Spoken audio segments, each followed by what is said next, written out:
अस्सलाम वालेकुम, welcome to priceless colours of life. अगर आपको वीडियो अच्छी लगे चैनल को लाइक शेयर सब्सक्राइब करें। आज मैं आपको बनाना सिखा रही हूँ चिकन सूप। ये ऐसा सूप है जो पीने से आपका वेट रिड्यूस भी होगा और आपका पेट भी भरेगा और आप एनर्जेटिक भी फील करेंगे। इस सूप के साथ ही मैं इसके लवाजमात बनाना सिखाऊंगी। इसमें शामिल होता है नमक, लहसुन, लड़ा मिर्च, चिकन पाउडर, कॉर्नफ्लोर और चिकन और अंडा। तो जनाब इसका कुछ इस तरह से है कि जो अंडा है वो हाई सोर्स ऑफ प्रोटीन है। तो प्रोटीन जो है आपके वेट को रिड्यूस करता है। नमक है, चिकन पाउडर है और जो ये गार्लिक क्यूब है, गार्लिक क्यूब मेरी होममेड है। ये मैंने खुद उसको ग्राइंड करके बनाया है और गार्लिक आपके वेट को बहुत ज़्यादा रिड्यूस करता है। तो गार्लिक के साथ ही हमने इसके अंदर शामिल करना है, अ, इसके अंदर जो चिकन शामिल करना है वो भी प्रोटीन का बहुत बड़ा सोर्स है और इससे भी आपका वेट रिड्यूस होता है। तो यहाँ पे गार्लिक, नमक, चिकन सब पाउडर और चिली फ्लेक्स चले गए हैं। अगर आप चाहते हैं कि आपकी मिर्चें मुनासिब हों और तेज़ ना हों तो आप काली मिर्च भी इस्तेमाल कर सकते हैं। जो मिर्च आपको पसंद आए आप ग्रीन चिलीज़ भी इस्तेमाल कर सकते हैं और उसको आप डाल के इस तरह दम दे के यखनी बनाने के लिए रख दें। दूसरी तरफ मैंने एक बाउल में थोड़ा-सा सिरका लिया है और इसके अंदर सिरका चूँकि आपके वेट को बहुत ज़्यादा रिड्यूस करता है और सिरके में बहुत ज़्यादा शिफ़ा होती है, तो हज़ूर पाक का भी हुक्म है कि हमें अपनी खुराक में सिरके को शामिल करना चाहिए, तो इसलिए सिरके को ज़रूर यूज़ करें।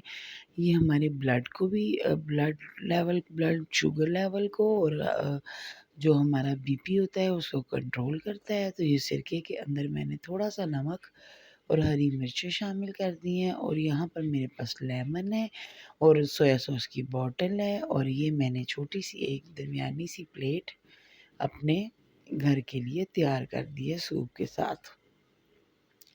यहाँ पर ये देखें माशाल्लाह से यखनी बहुत अच्छे से निकल गई है और इस चिकन को मैं निकाल लूँगी, इसकी बोटियों को निकाल लूँगी। ये चूँकि बोन्स वाली बोटियाँ थी तो इसकी यखनी बहुत अच्छी और गाढ़ी निकली है। तो ये देखें इसको मैंने निकाल लिया और गरमा-गरम है। Be careful.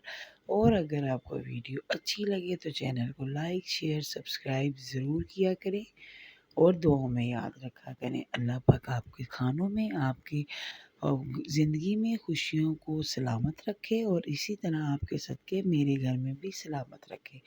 तो जनाब यखनी बन जाने के बाद ये जो कॉर्नफ्लोर था मेरे पास 7 से 8 चम्मच, इसके अंदर मैंने पानी शामिल किया है और इसको मिक्स किया है। अगर आप डाइट के लिए सूप बना रहे हैं तो आप कोशिश करें कि आप इसको अवॉइड कर दें और इसमें वेजिटेबल्स भी ऐड कर सकते हैं। तो ये यहाँ पर मैंने इसको मिक्स कर दिया है और मिक्स करने के बाद मैं यहाँ पर अंडा तोड़ रही हूँ और अंडा तोड़ के इसको बीट करूँगी। अच्छे से बीट करने के बाद मैं आपको बताती हूँ कि इसमें क्या करना है। अंडे को बीट कर लें और अंडा बीट होने के बाद जनाब वो कॉर्नफ्लोर को मैंने 2 मिनट का रेस्ट दिया था। उसके बाद उसको दोबारा से मिक्स करूँगी और मिक्स करने के बाद उसको हम शामिल करेंगे अपनी उस यखनी के अंदर। इट्स अपॉन यू कि आपको कंसिस्टेंसी कितनी चाहिए। अगर आपको ज़्यादा गाढ़ा चाहिए तो आप उसमें कॉर्नफ्लोर और भी शामिल कर सकती हैं। इस स्टेज पे आप देखें ये इस तरह का हो गया था और पकने के बाद मज़ीद अभी गाढ़ा होगा, लेकिन ये ऐसा है कि मुझे कुछ पतला लग रहा था, इसकी वजह से मैंने 2 चम्मच कॉर्नफ्लोर और लिया और उसमें भी थोड़ा-सा पानी मिक्स करके उसको मिक्स किया और उसको पतीले में ऐड कर दिया। तो फिर इसकी कंसिस्टेंसी जो थी अच्छी हो गई। तो इस तरह से कि ये देखें, ये मैंने इसको मिक्स किया और इसकी सूप की जो कंसिस्टेंसी थी देखें कितनी अच्छी से गाढ़ी हो गई है। इट्स अपॉन यू कि आपको गाढ़ी चाहिए या हल्की, मतलब पतला सूप पसंद है या गाढ़ा।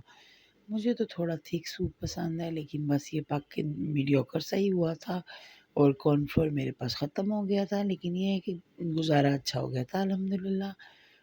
और यहाँ पर मैं इसमें अंडा शामिल कर रही हूँ और इसको अंडा शामिल करते हुए देखें इसकी आग तेज़ रखनी है, आँच तेज़ पे उबलते हुए के अंदर आप अंडा शामिल करें और साथ-साथ इसको फ़ौरन-फ़ौरन हिलाते जाएँ वरना अंडा एक ही जगह पे जम जाएगा।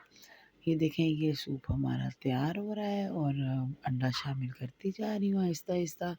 अंडे को आहिस्ता-आहिस्ता शामिल करें कि उसकी ये लहरियाँ सी बनती जाएँ। उसके बाद दूसरी तरफ जो मैंने चिकन लिया था उसको मैंने श्रेड कर लिया, लेकिन मैंने बहुत बारीक नहीं किया। मैंने बस थोड़े-थोड़े मोटे चंक्स ही रखे हैं, वो मैं इसके अंदर डाल रही हूँ और इसके अंदर उबलते हुए मैं ये डाल रही हूँ और थोड़ा-सा मैंने बिल्कुल 2 चम्मच मैंने डेकोरेशन के लिए बचा लिया है ऊपर डालने के लिए, क्योंकि पका हुआ है तो कोई इशू नहीं है। अब इसको मैं डिश आउट करूँगी और बाउल में डालते हुए ये बाउल में डाल लिया और बाउल में डालने के बाद इसको मैं आपको बताती हूँ कि इसे हमने पेश कैसे करना है। तो ये देखें, ये बाउल में डाला और इसकी शक्ल कुछ ऐसी सी आई है। उसके बाद इसके अंदर मैं थोड़ा-सा देसी घी शामिल करूँगी। देसी घी शामिल करने से इसके अंदर बड़ा अच्छा मज़े का फ्लेवर आ जाता है और दूसरा ये आपकी हेल्थ के लिए भी बहुत अच्छा होता है कि आपको मतलब पेट को बहुत अच्छी तरह से साफ़ करता है और आपकी हेल्थ में अच्छा होता है। अगर आप डाइट के लिए बना रहे हैं तो आप इसमें देसी घी को अवॉइड कर सकते हैं। अब चिकन इसके यहाँ ऊपर स्प्रेड करेंगे और चिकन को स्प्रेड करने के बाद मैं आपको बताती हूँ कि इसके साथ हम क्या करेंगे। ये चिकन स्प्रेड हो गया और चिकन को स्प्रेड करने के बाद जो हमने सिरके के अंदर हरी मिर्चें डाली थी वो ले लेंगे और थोड़ी-सी वो ऊपर डाल देंगे। इसको अपनी मर्ज़ी से डेकोरेट कर लेंगे। ये देखें, ये सिरके के अंदर मैंने जो हरी मिर्चें थी वो डाल दी ऊपर और इसके ऊपर फिर मैं थोड़ा-सा इसको रखूँगी और रखने के बाद आप चाहें तो इसके ऊपर कुछ लोग इसको ब्राउन प्याज़ का तड़का भी देते हैं, लेकिन मुझे उसका फ्लेवर पर्सनली पसंद नहीं है, इसलिए मैंने नहीं दिया। यहाँ पर सोया सॉस से हल्का-सा मैं इसको डेकोरेट कर रही हूँ। बाकी प्लेट तो हम रख ही देंगे, जिसको जितने फ्लेवर्स चाहिए हुए वो ज़रूर डाल लेगा और दुआओं में याद रखें और काइंडली वीडियो को देखा करें और सब्सक्राइब किया करें। Thank you. अल्लाह हाफ़िज़।